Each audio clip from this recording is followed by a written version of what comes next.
respiratorio.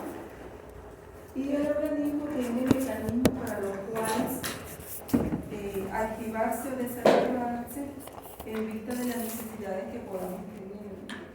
Y ahí entra lo que es nuestro sistema de regulación. Normalmente el sistema nervioso ajusta la velocidad de la ventilación alveolar casi exactamente a las demandas del cuerpo. O sea, lo que el cuerpo necesita, el sistema nervioso está ahí controlando, guiando.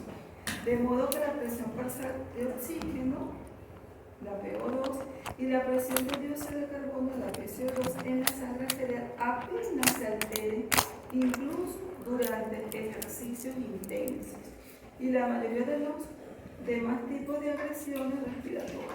O sea, el organismo ajusta todo, resuelve, digamos así, ¿no? Para mantenernos en equilibrio, para mantener esas presiones en equilibrio.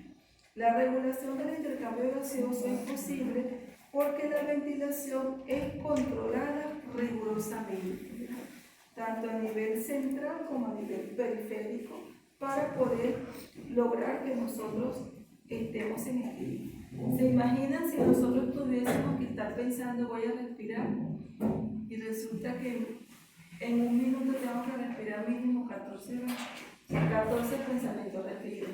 O sea, sería algo que no pudiésemos nosotros vivir, ¿verdad? Porque ¿quién va a estar viviendo pensando que tiene que respirar? Entonces, demos gracias a Dios porque la respiración tiene un mecanismo tanto de regulación, de activación, a nivel, ¿verdad?, que nosotros no lo hacemos de forma consciente, sino de forma inconsciente. Claro que hay momentos que sí decidimos, yo puedo decidir hacer uso de esa parte frontal de mi cerebro y comenzar a respirar como quizá yo quisiera hacerlo, ¿no? Pero hasta cierto límite el organismo me lo va a permitir. 3 elementos básicos del sistema de control respiratorio, y vamos a tener ese control central a nivel de la protuberancia, del bulbo y otras partes del encéfalo. Vamos a tener efectores y vamos a tener sensores que van a ser esos quimiorreceptores que van a estar en diferentes sitios, a nivel pulmonar también y en otros sitios, que van a permitir mandar esa señal, ¿verdad?, de qué es lo que está pasando en nuestra respiración, en algunas señales de alarma, hacia ese control central, el cual va a dar una respuesta diferente allí a través de nuestros efectores si los músculos respiratorios tienen que modificar su patrón, su acción, para lograr otra vez entonces el equilibrio. A nivel del control central vamos a tener el centro respiratorio. Está formado por varios grupos de neuronas localizadas bilateralmente en el bulbo raquídeo y la protuberancia del tronco encefálico. El proceso automático normal de la ventilación se inicia en impulsos provenientes del tronco encefálico. Está dividido en 3 grupos principales neuronales, que es un grupo respiratorio dorsal, un grupo respiratorio ventral y el centro pneumotáxico, los cuales vamos a ir comentando cada uno de ellos. Aquí tenemos nuestra primera imagen, donde vemos la organización del centro respiratorio. Aquí tenemos el grupo neuronal respiratorio ventral, el grupo respiratorio dorsal, el centro anéusico y el centro pneumotáxico, que vamos a ir comentando sus funciones y ya la localización en general. Vemos otro dibujito de diferente color, pero básicamente sería lo mismo, para que podamos entonces identificar dónde está este grupo respiratorio dorsal y qué función principal va a tener cada una de estos puntos. El centro respiratorio vulvar es la formación reticular. En la formación reticular del bulbo raquídeo está por debajo del piso del cuarto ventrículo, y vamos a tener 2 áreas.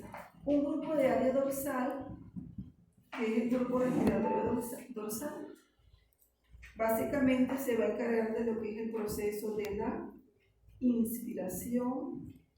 Denme un segundo que tengo que hacer esto que es muy importante. A ver.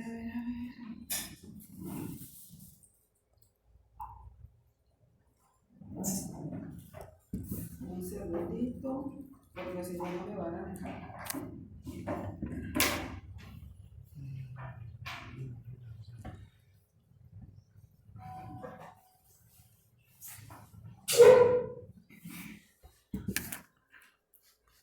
De la región dorsal, que va a estar encargado principalmente de lo que es la inspiración, propiedad de producir descargas periódicas intrínsecas que dan ese ritmo básico de la ventilación. Impulsos nerviosos que van al diafragma y otros músculos y va a estar siendo modulada por esa rampa del ritmo básico de la ventilación que se puede interrumpir prematuramente por impulsos del centro neurotáxico y también por estímulos de los nervios vagos y glosofaringos. Esa señal inspiratoria es una señal de rampa, como lo dice bien su texto, la señal nerviosa que se transmite a los músculos respiratorios, principalmente el diafragma, y ustedes saben que es el músculo principal. En la respiración normal comienza débilmente, se hace impulso, al principio es un poco débil y aumenta de manera continua a modo de una rampa, va a ir aumentando el estímulo durante aproximadamente 2 segundos.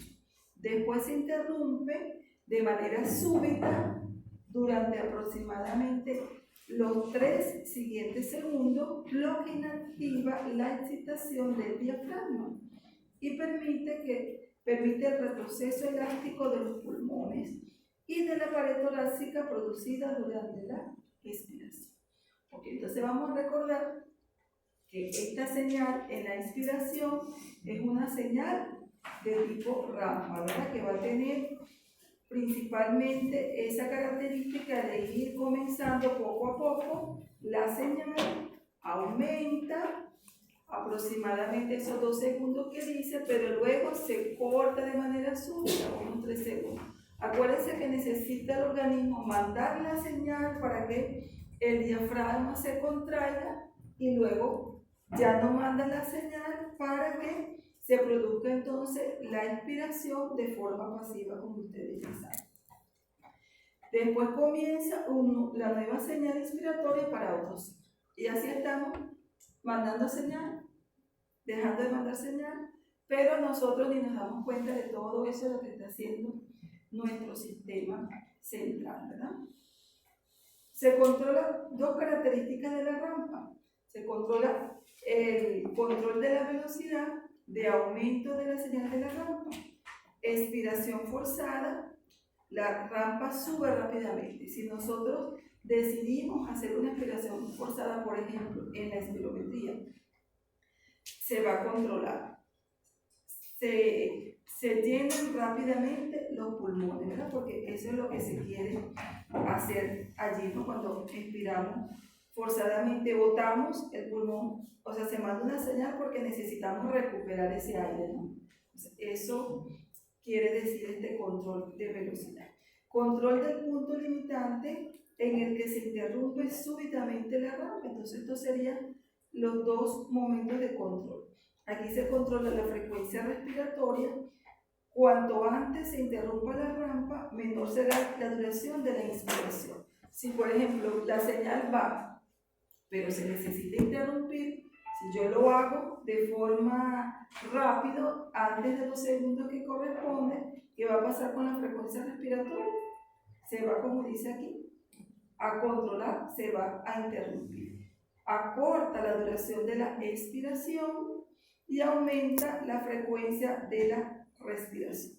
Entonces, este control de la rampa también se puede hacer.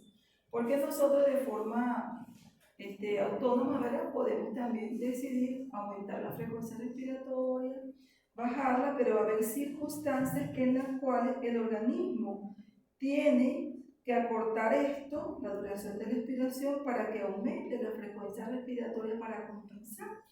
y eso es lo que el organismo hace, cambiando entonces la señal de la rampa, interrumpiendo súbitamente, ¿verdad? Entonces tenemos estos dos puntos de control.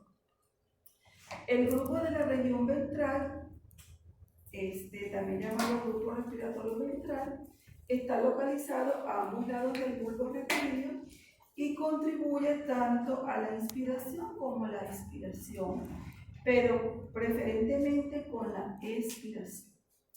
Son un poco diferentes, están casi inactivas en la ventilación normal porque la expiración se da por relajación pasiva. Entonces ahí no tenemos una rampa como tal, ¿no? Lo habíamos visto anteriormente. En ventilación forzada, la inspiración es activa. Entonces ahí tenemos una diferencia. Y no participa en oscilaciones rítmicas básicas. Entonces recordemos que este grupo está allí actuando principalmente en la expiración y está casi inactiva en la ventilación normal. ¿Por qué? Porque la expiración se da por relajación pasiva, ¿no? Como ustedes ya lo saben. Aquí tenemos entonces nuestra área o nuestra zona de inspiración y nuestra área de expiración e inspiración allí que está muy cerquita. El centro amniótico está en la protuberancia inferior. Los impulsos dan una influencia excitatoria sobre el área inspiratoria del bulbo vaquídeo. Su señal va a ser de excitar, ¿verdad? De producir el estímulo, que tiende a dilatar los potenciales de acción en la rama. Entonces, estimula la rama. Y el centro neumotáxico en la protuberancia superior, la rama puede interrumpirse prematuramente por impulsos de los centros neumotáxicos. Entonces, este centro, ¿qué es lo que hace? Interrumpir esa secuencia normal. Por eso es que cuando ustedes ven el dibujo, ustedes ven el centro neumotáxico, que la flechita me dice que va a inhibir, que va a interrumpir ¿a quién? A estos impulsos que se están dando aquí para hacer lo que sería la inspiración, ¿verdad? Controla el punto de desconexión de la rampa inspiratoria, entonces que va a conllevar a esto, a limitar la inspiración. Entonces el centro neumotáxico me acorta la inspiración, me limita la inspiración. Desconectar o inhibir la inspiración va a ser entonces la función de este centro neumotáxico. Regula entonces el volumen inspiratorio, regula también la frecuencia respiratoria.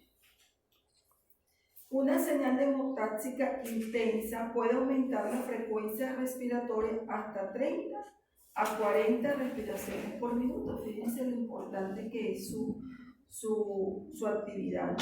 Pero una señal débil puede reducir la frecuencia a solo 3 a 5 respiraciones por minuto. Entonces ahí tenemos el efecto de este centro neumotáxico sobre la frecuencia respiratoria. A nivel de la corteza, la ventilación está en gran medida bajo el control voluntario, ¿verdad? Como dijimos al principio, nosotros podemos en este momento decir, voy a respirar profundo, voy a exhalar bastante aire, etc., ¿no? La corteza puede pasar por alto la función del tronco encefálico dentro de ciertos límites, ¿no? Porque yo no me voy a quedar allí, como dijimos, cada tantos segundos voy a respirar, pero no tendría vida, ¿no? No es difícil reducir el CO2 arterial por la hiperventilación. De repente que aquellas situaciones donde se produce cuadros de ansiedad y el paciente está hiperventilando, quizás nosotros en ese momento podemos hacer uso de nuestra parte de la corteza y ser voluntariamente controlar la respiración, ¿verdad? Y ahí de repente podemos bajar ese CO2, pero o aumentarlo, ¿no? Depende de lo que yo esté haciendo allí. La hipoventilación voluntaria es más dificultosa. Allí yo querer, digamos así, dejar de respirar o no respirar, llegar un momento en que yo pudiera hacerlo, hasta ciertos segundos y minutos, ¿no?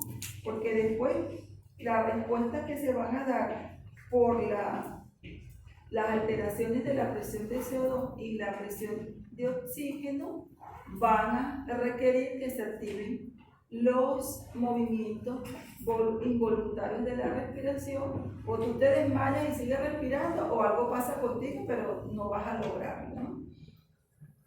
Por más que queramos. Entonces, ¿qué hacen las personas cuando no quieren seguir respirando?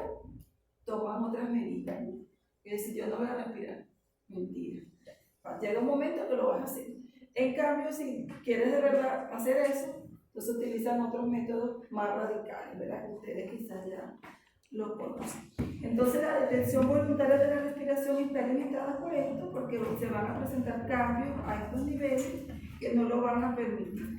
Pero reducir entonces, no es difícil reducir el CO2 arterial por hiperventilación, pero la hipoventilación voluntaria sí es un poco más dificultosa, yo diría casi que no tan, un poco difícil, ¿no?, de realizar.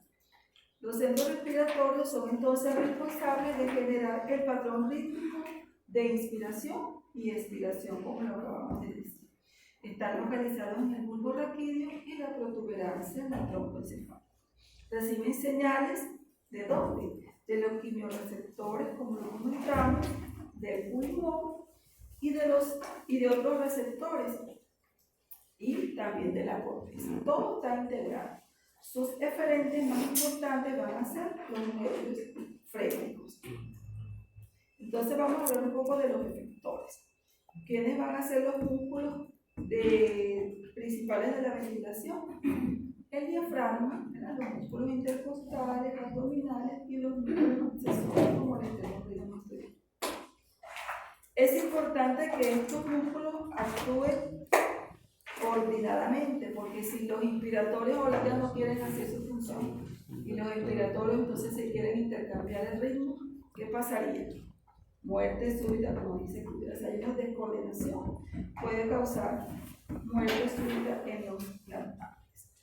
Aquí tenemos entonces esa coordinación, se tiene que dar desde acá arriba, desde la protuberancia, desde la corteza, bajar, ¿verdad?, por los diferentes grupos respiratorios dorsales y ventrales, médula, llegar entonces el impulso positivo que va a estimular la contracción de estos músculos y posteriormente pues la relajación de los músculos para que se pueda entonces dar el proceso de expansibilidad del tórax y posteriormente de relajación. Los sensores. Control químico de la respiración. El objetivo único de la respiración es mantener concentraciones adecuadas de oxígeno, de CO2, de iones hidrogeniones en los tejidos. Eso es lo que se quiere lograr, que estemos en total equilibrio. La actividad respiratoria responde muy bien a las modificaciones de cada una de estas sustancias. Entonces el organismo sabe qué hacer cuando el oxígeno baja, cuando el CO2 aumenta o también baja, si los hidrogeniones se alteran. Hay un control exacto y bien organizado, bien diseñado por Dios, ¿verdad?, para que esto se pueda dar, para que logremos entonces siempre estar en equilibrio, a menos que pase algo, nos enfermemos, alguna situación que conlleve a un desequilibrio que el organismo no pueda compensar.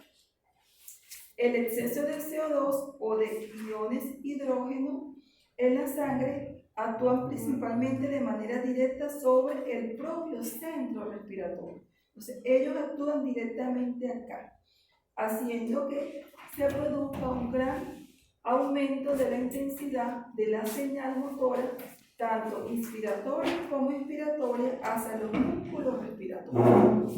En cambio, el oxígeno no tiene un efecto directo significativo sobre el centro respiratorio encefálico en el control de la respiración. Por el contrario, va a actuar casi totalmente sobre ¿quién? Sobre los quimiorreceptores periféricos, que están localizados en los cuerpos carotídeos y aórticos. Y estos quimiorreceptores, entonces, a su vez, ¿qué van a hacer? Van a mandar el mensaje, transmiten la señal nerviosa adecuada al centro respiratorio para que se logre establecer el control. Entonces, el CO2 y los hidrogeniones, ¿dónde mandan su señal? Al centro respiratorio. Y el oxígeno, cuando se altera, ¿a dónde va a mandar la señal? A los quimiorreceptores. Y de allí se transmite entonces al centro respiratorio. Esa diferencia la tienen que tener muy en claro. Los quimiorreceptores centrales, el quimiorreceptor es el órgano receptor que responde a cambios de la composición química de la sangre u otro tipo. Cuando hay un cambio en eso, ese equilibrio químico manda entonces la señal. Los más importantes de los quimiorreceptores centrales se encuentran a nivel de las proximidades de la superficie ventral del bulbo y cerca de la salida de los pares craneales, pues el prosofaringio y el bajo, ¿verdad? Actúan en la elevación de hidrogeniones o CO2 estimulando la ventilación. Entonces, si hay cambios a nivel de los hidrogeniones y el CO2, si estos aumentan, de una vez estos quimiorreceptores centrales van a mandar su señal de estímulo hacia que se modifique entonces la ventilación.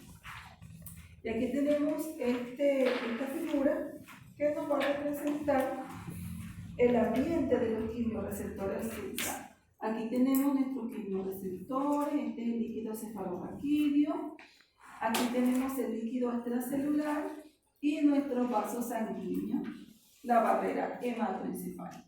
Entonces, aquí se nos dice que los quimiorreceptores se hallan bañados por el líquido extracelular encefálico, a través de los cuales el CO2 puede difundir fácilmente atraviesa el CO2.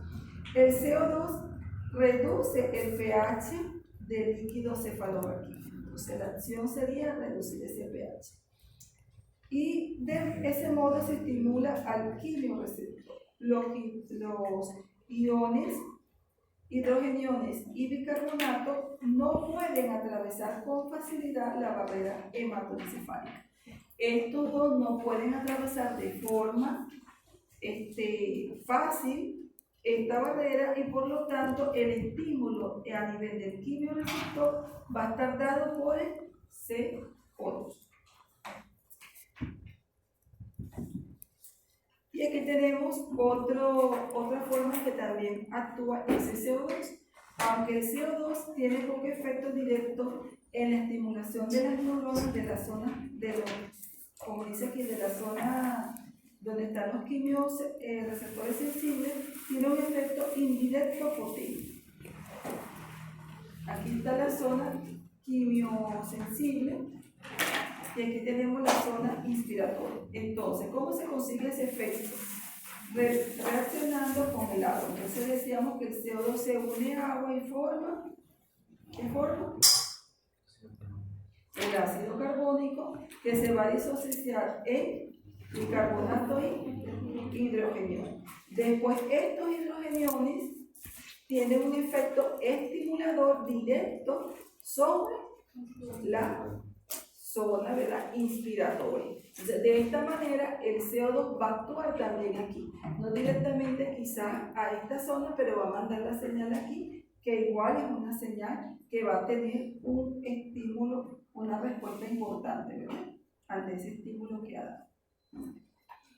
A nivel central, entonces, el líquido cefalorraquídeo se haya separado de la sangre por la barrera hematoencefálica, como ustedes ya saben. Permite entonces al hidrógeno y al bicarbonato.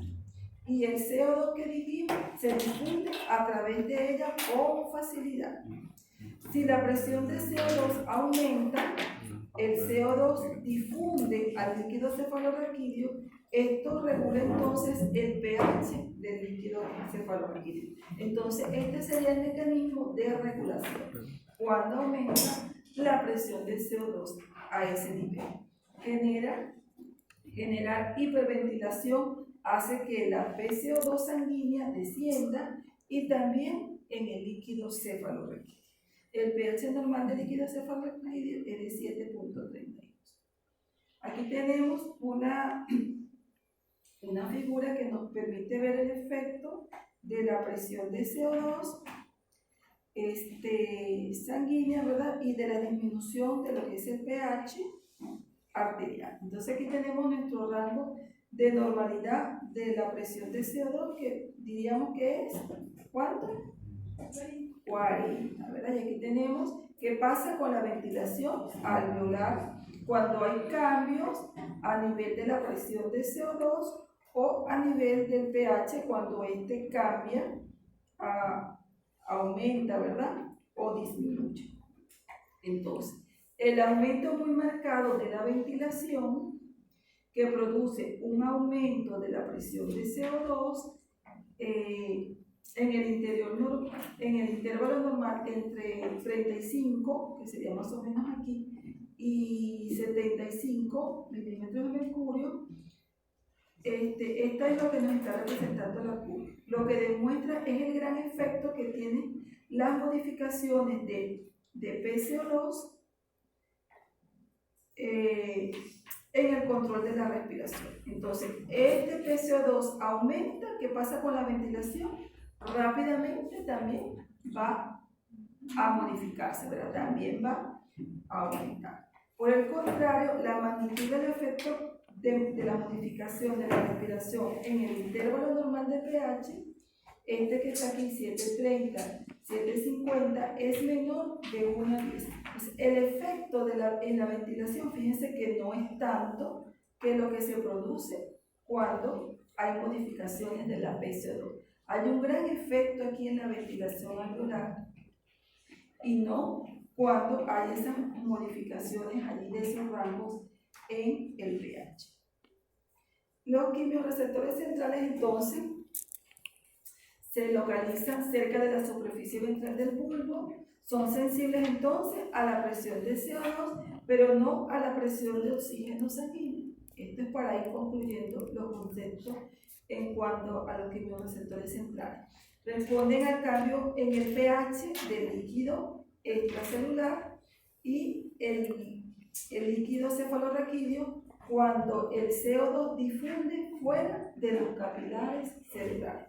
Esto sería como la conclusión de lo que acabamos de comentar. Ahora, los quimiorreceptores periféricos, entonces tenemos quimiorreceptores que están a nivel central, pero también tenemos los periféricos.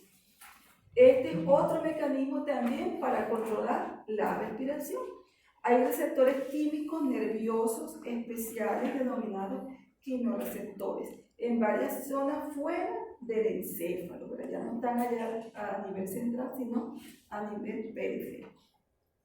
Son especialmente importantes para detectar modificaciones ¿de qué? De oxígeno. Dijimos que los centrales, su estimulación va a estar dada por el CO2 y a nivel del periférico, ¿quiénes va a ser el que lo va a estar estimulando? El oxígeno de la sangre.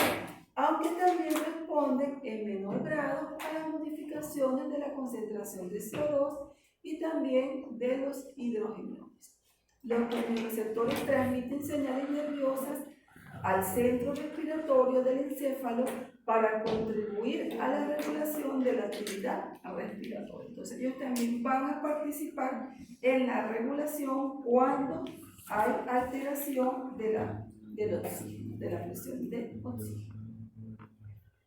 Entonces, ¿dónde los vamos a ubicar? En los cuerpos carotídeos y en los cuerpos aórticos. Dentro de los cuerpos carotídeos van a estar en la bifurcación de ambas arterias carótidas comunes. Estos van a ser los más importantes. Sus fibras aferentes pasan a través de los nervios de Henry hasta los nervios glosofaringeos y posteriormente a la zona respiratoria dorsal del bulbo raquídeo. y los aórticos están por encima y por debajo del callado de la aorta. Sus fibras nerviosas aferentes pasan a través de los vagos y también a la zona respiratoria vulvar dorsal. Entonces, de ahí, de esos receptores periféricos, se tiene la señal para subir el mensaje a zonas del bulbo raquídeo para tener entonces la respuesta que el organismo necesita. Entonces, aquí tenemos nuestros cuerpos carotídeos y nuestro cuerpo aórtico, ¿verdad? Y aquí tenemos la ubicación de nuestros quimiorreceptores. El control respiratorio por los quimiorreceptores periféricos de los cuerpos carotídeos y aórticos. La mayoría de los quimiorreceptores están en los cuerpos carotídeos. Sin embargo, también hay algunos en los cuerpos aórticos. Cada uno de los cuerpos quimiorreceptores recibe su propia vascularización, en especial a través de una arteria diminuta que se origina directamente en el tronco arterial adyacente. El flujo sanguíneo a través de estos cuerpos es muy elevado, de 20 veces el peso de sus propios cuerpos cada minuto. El porcentaje de oxígeno que se extrae de la sangre que fluye es prácticamente cero, lo que significa que los quimiorreceptores están expuestos en todo momento a la sangre arterial, no a la sangre venosa. Y sus valores de presión de oxígeno son los valores de presión de oxígeno arterial. ¿Okay? Ahí tenemos una relevancia anatómica, ¿no? Y aquí tenemos entonces nuestra regulación de la ventilación por el sistema nervioso central. Entonces tenemos aquí que podemos tener desde la corteza una respuesta voluntaria, ¿verdad?, a la respiración que ya estuvimos comentando, pero de allí viene la respuesta o la señal, mejor dicho, la protuberancia anular a través de esos centros anéusico y neumotáxico. La señal va al bulbo raquídeo y desde la corteza también va directo al bulbo raquídeo, pero los quimiorreceptores aórtico, carotídeo y los quimiorreceptores del bulbo raquídeo también mandan señales acá de alteración de CO2, como dijimos, y de oxígeno respectivamente, para que el bulbo entonces dé una respuesta a la médula, una respuesta a las motoneuronas, hacia los músculos respiratorios para ver qué vamos a hacer. Aumentamos la frecuencia respiratoria, la bajamos, hiperventilamos, hipoventilamos, ¿qué es lo que vamos a hacer? Entonces, los cuerpos carotídeos contienen células gliómicas de dos tipos, la tipo 1 y la tipo 2. La tipo 1, quizá la más estudiada, gran contenido de dopamina, ubicada frente a las terminaciones del nervio aferente del seno carotídeo, y también hay una frondosa red capilar. Entonces aquí tenemos las células glómicas tipo 1, tipo 2 y su estímulo que envían al sistema nervioso central.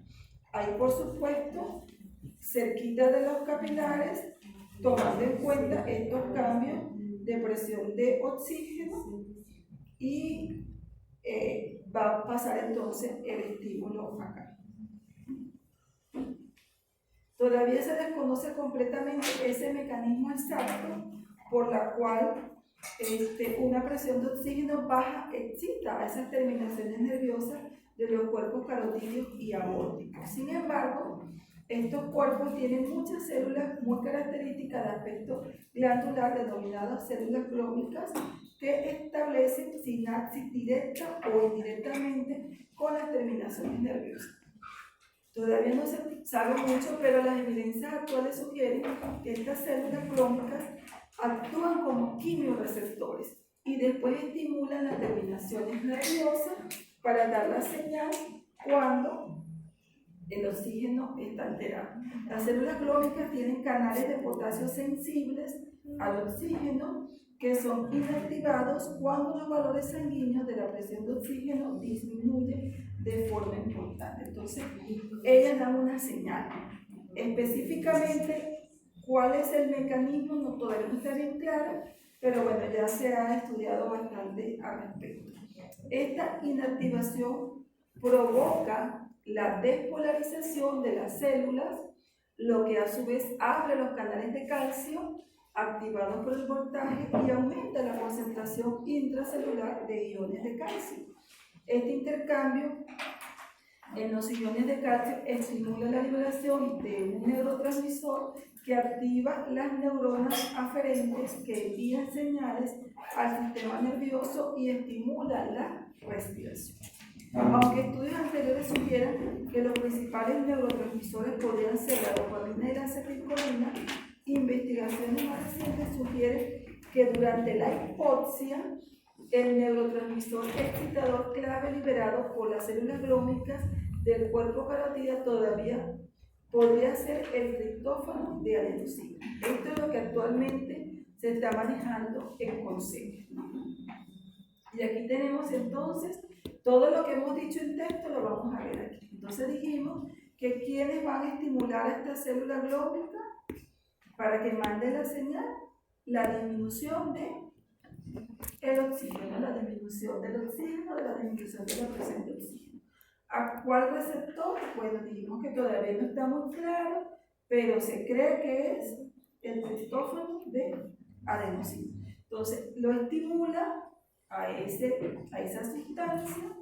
¿Cuándo lo estimula? Como dice aquí, cuando la presión del oxígeno disminuye por valores debajo de 60. Dijimos que por debajo de eso ya nuestras funciones empiezan a tener problemas, ¿verdad? Ya vamos a entrar en un problema de insuficiencia respiratoria. Entonces se estimula allí, cuando esos valores caen, ¿qué pasa entonces con los canales de potasio?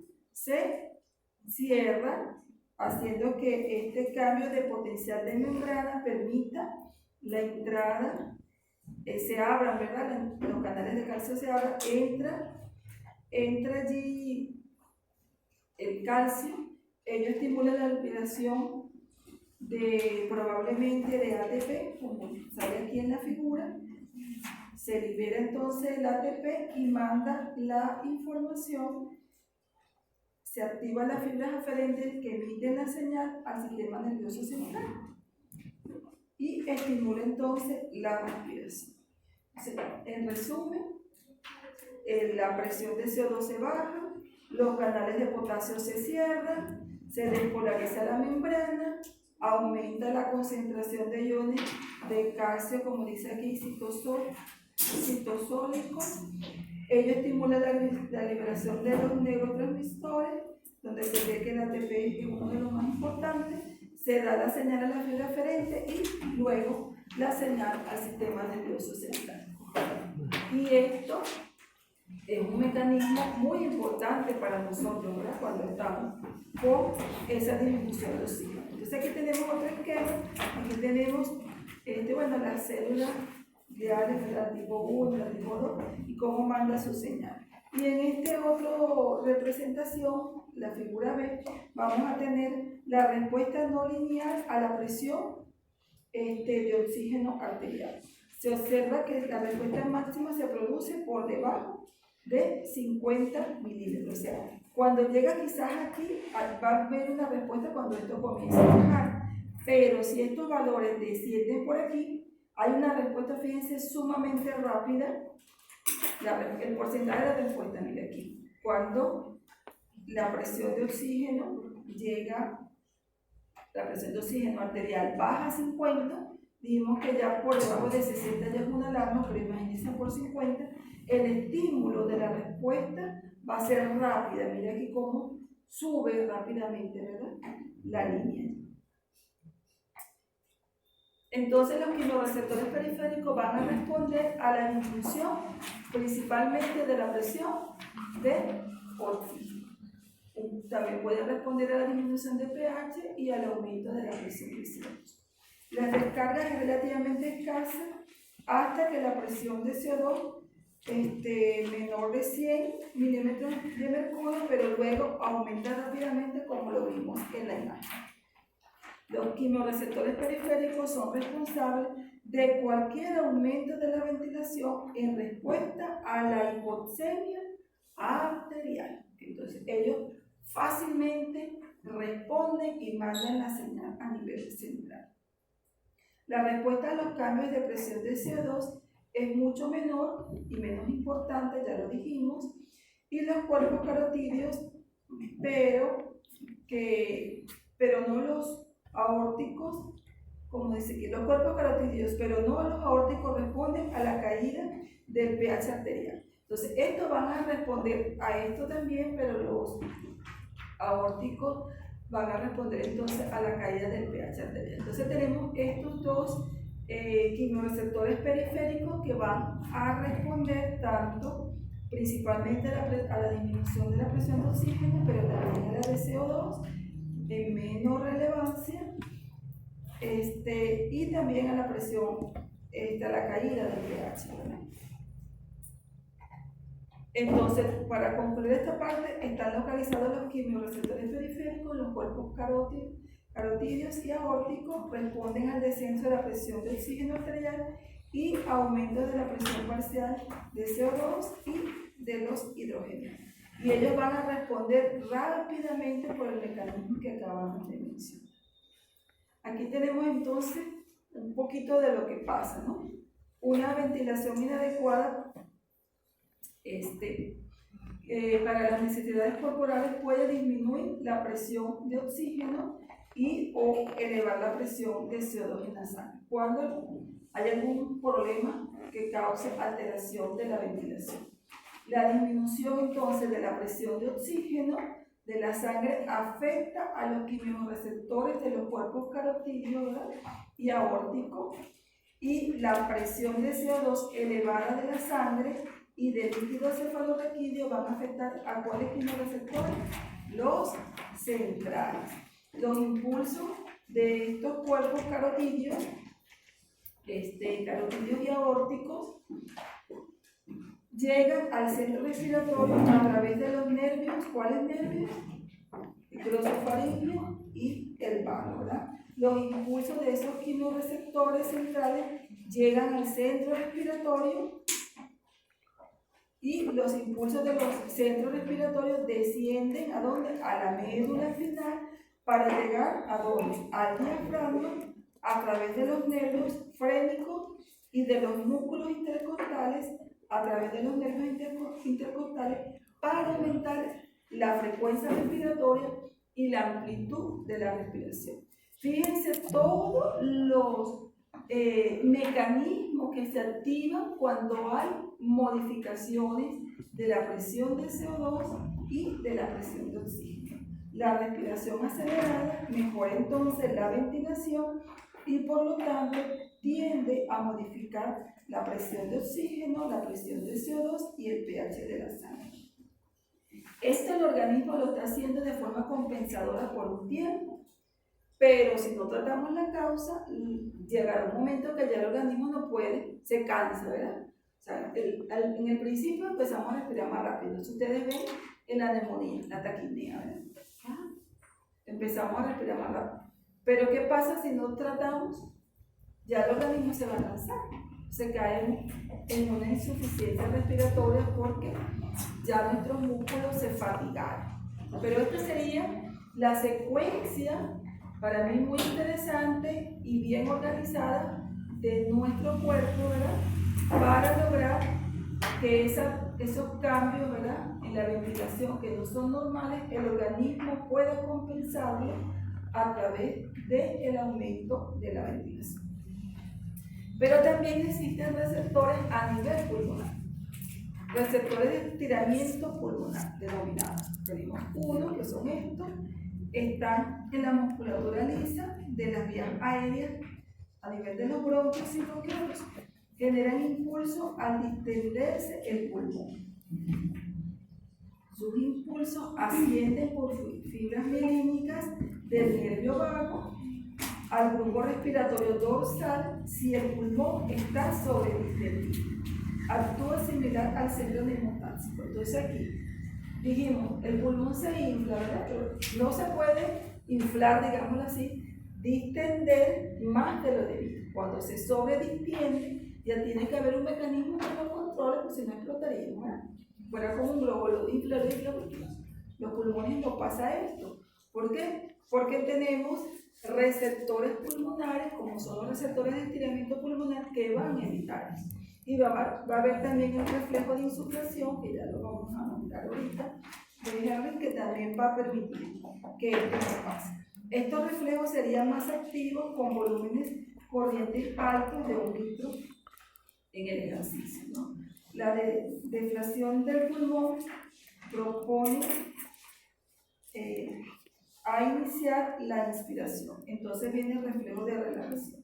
Ya después que se logra, digamos así, el pulmón distender, ¿qué es lo que sigue? Bueno, estimular para que se relaje, para que se descontraiga, ¿verdad? Para que ya no se estimule ese estiramiento y el pulmón vuelva a su estado de contracción. Aquí tenemos entonces esta vía, este reflejo importante, que es el reflejo de insuflación de Henry Hahn, breve. Entonces tenemos una señal nerviosa sensitiva procedente de los pulmones se contraen y controlan la respiración. Los receptores más importantes localizados en las porciones musculares de los bronquios y de los bronquiolos son los que van a transmitir esa señal cuando se distiende, ¿verdad? Se distiende, entonces se manda la señal a través de los vagos hasta el grupo respiratorio dorsal de neuronas. ¿Y qué produce? Que los pulmones mandan la señal, los pulmones están sobredistendidos. Entonces, ¿cuál sería la respuesta?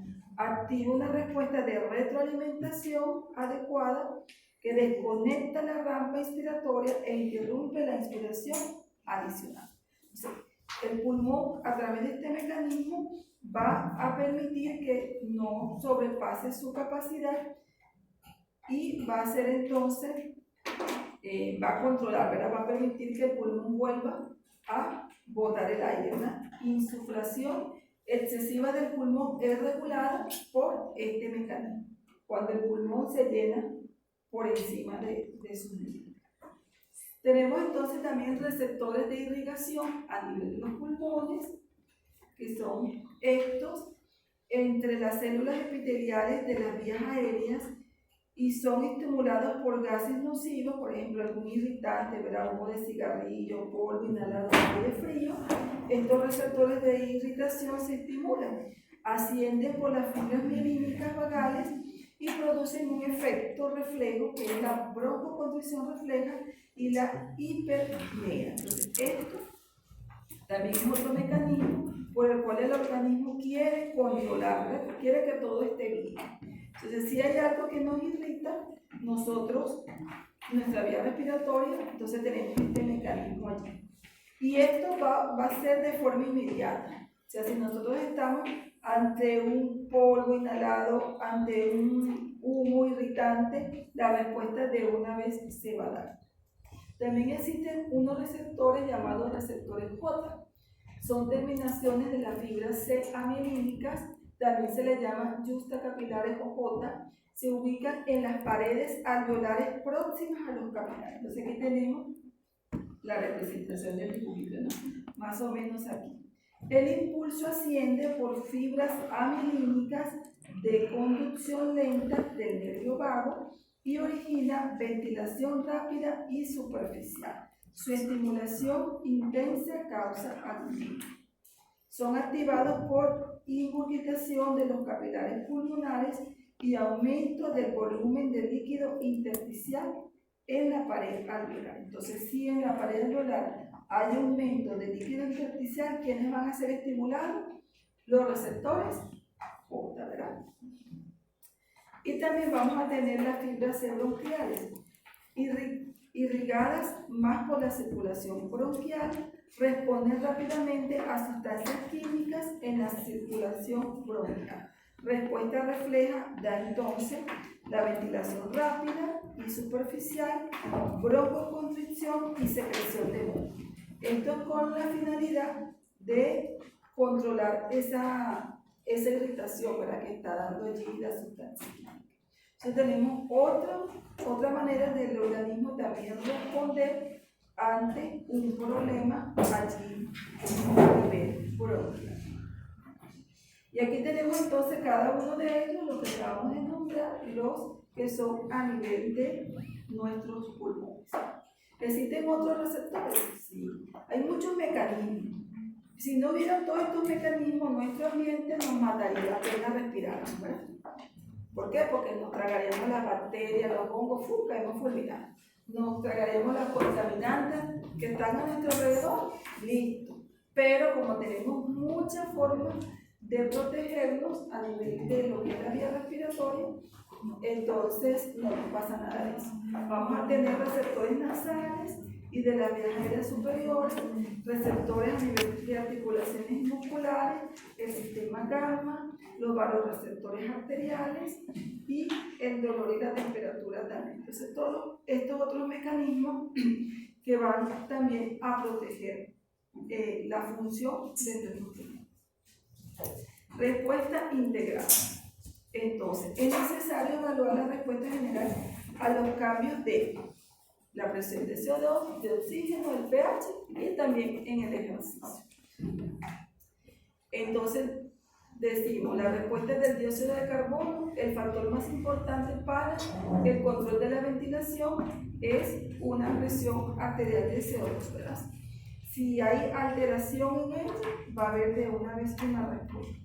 Va a variar durante el ejercicio, más o menos 3 milímetros de mercurio, y podría aumentar un poquito en el sueño los niveles de dióxido de carbono, que también van a ser permitidos y regulares. Aquí tenemos entonces lo que pasa, que la respuesta de la ventilación a CO2. Entonces aquí, fíjense, aquí tenemos producciones de oxígeno a varias presiones. A mayor ventilación para una presión de CO2 dada. Entonces fíjense, aquí tenemos nuestra presión de CO2. Aumenta la presión de CO2, ¿qué va a pasar entonces? Va a generar un estímulo, va a haber una mayor ventilación para una presión de CO2 dada. Pendiente de la recta es más inclinada a los cambios de presión de oxígeno. ¿Sí? Hay cambios entonces aquí en la ventilación con respecto al CO2 dado, ¿verdad? A una presión arterial de oxígeno normal, la ventilación aumenta 2 a 3 litros por minuto por cada milímetro que aumenta la presión de CO2. Entonces, fíjense, este estímulo también va a repercutir en qué es lo que va a pasar con el oxígeno. Entonces, una va a ser quizás más lineal la respuesta, como ustedes ven aquí, la presión de oxígeno alveolar, y aquí tenemos la presión de CO2 alveolar. A medida que aumenta, aquí estaríamos nuestro parámetro de normalidad 40. Si esto aumenta, ¿qué va a pasar entonces con la presión de oxígeno? De forma lineal va a ir también aumentando, ¿verdad? Entonces aquí se hace más, como dice aquí, más recta y empinada la respuesta de la presión de oxígeno cuando la presión de CO2 está aumentada. Entonces nuestro corte sería el 40, ¿verdad? La respuesta del CO2 disminuye en el sueño, la salud, los factores genéticos, raciales, personalidad. Baja sensibilidad al CO2 en buzos y atletas entrenados. La respuesta ventilatoria al dióxido de carbono. La presión de CO2 arterial es un estímulo más importante para la ventilación en la mayoría de las circunstancias. O sea, la CO2 aumenta, ya hay una respuesta rápida, ¿no? Y normalmente está controlada estrechamente. El organismo no se puede permitir cambios importantes de presión de CO2. La mayor parte de los estímulos provienen de los quimioreceptores centrales, aunque los periféricos también contribuyen a la respuesta, como ya lo dijimos, incluso ellos son más rápidos. La respuesta es potenciada por la disminución de la presión de oxígeno arterial. Entonces, ¿qué va a estimular mucho? La presión de CO2 cuando aumenta.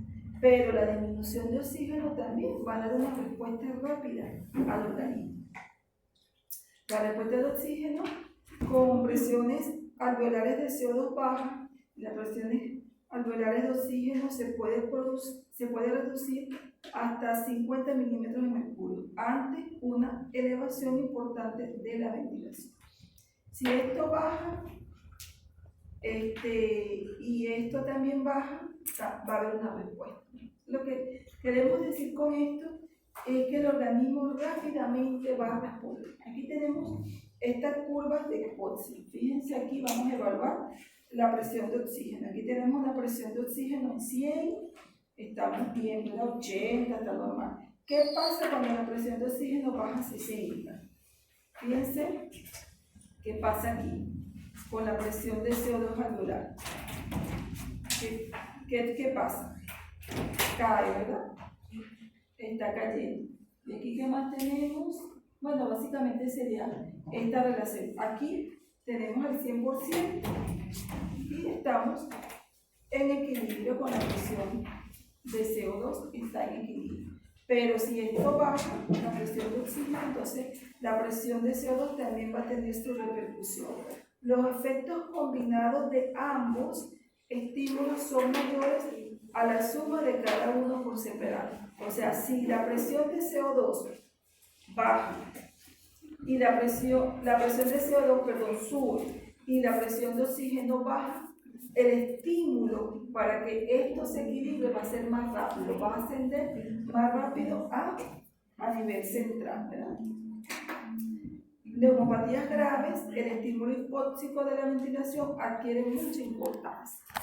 La retención crónica de CO2 y su pH del líquido extracelular encefálico es casi normal allí.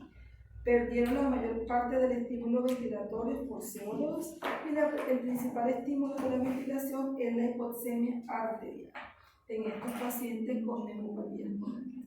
La hipoxemia estimula entonces la ventilación por efecto de los quimioreceptores de los cuerpos carotídeos y aórticos, no actúa a nivel de los quimioreceptores centrales. Entonces, la respuesta ventilatoria ante la hipoxia es solo involucra a los quimioreceptores periféricos y hay un control insignificante en condiciones de normoxia. El control se torna importante a grandes alturas y en la hipoxemia de larga evolución causada por enfermedades pulmonares crónicas. Y la respuesta al pH. La reducción del pH arterial estimula entonces también la ventilación. Estaríamos diciendo que si el pH baja, estamos en acidosis. Entonces la acidosis también va a estimular la ventilación. Es difícil separar la disminución del pH y la elevación del CO2, porque esto está, uno sube, y el otro está bajando. Principal sitio de acción del pH arterial reducido son los quimioreceptores periféricos. Si es muy significativo, también actúa a nivel de los quimioreceptores centrales. Entonces, en un inicio, cuando el pH arterial baja, la respuesta va a estar dada o el estímulo va a ser enviado a través de los quimioreceptores periféricos.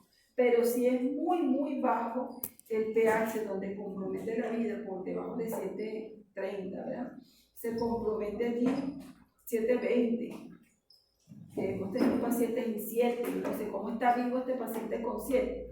Bueno, ahí va una estimulación a nivel central, porque el organismo te está mandando alarma que algo te puede pasar, puede fallecer, ¿no? Aquí tenemos este diagrama que tiene varios efectos relacionados con la presión de CO2 y con la presión de oxígeno.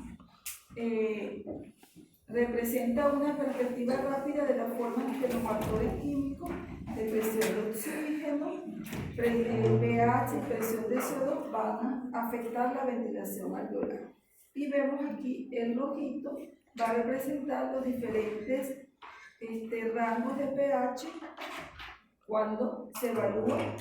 Aquí el rojo va a representar los niveles de presión de oxígeno arterial, 40, 50, 60 y 100. El rojo va a representar las presiones de oxígeno a diferentes valores cuando hay cambios y qué pasa con el pH a ese nivel. Y el verdecito va a representar la PCO2 desde valores diferentes, ¿no? También 40, 50, 65. A esta familia de curvas rojas representan los efectos combinados de la presión de CO2 y la presión de oxígeno alveolar sobre la ventilación. ¿Qué pasa cuando cambian estos valores? Obviamente va a haber cambios a nivel de la presión de CO2 y va a haber cambios a nivel del pH. Entonces aquí en lo rojo tenemos estos que están aquí, estos valores, y los verdecitos van a corresponder a estos valores de pH, y aquí vamos a tener la presión de CO2. Estos cambios, fíjense, si nosotros bajamos aquí 40 de CO2, fíjense aquí cómo estaría la ventilación. Podemos decir aquí estaríamos haciendo la correlación a 50. A ver aquí el valorcito, 100, 20, fíjense que hay diferencias, ¿no? Observen las curvas verdes, mientras que las curvas rojas se midieron en un pH sanguíneo de 7.4, las curvas verdes se midieron en un pH de 7.1. Vamos a ver los cambios que hay allí.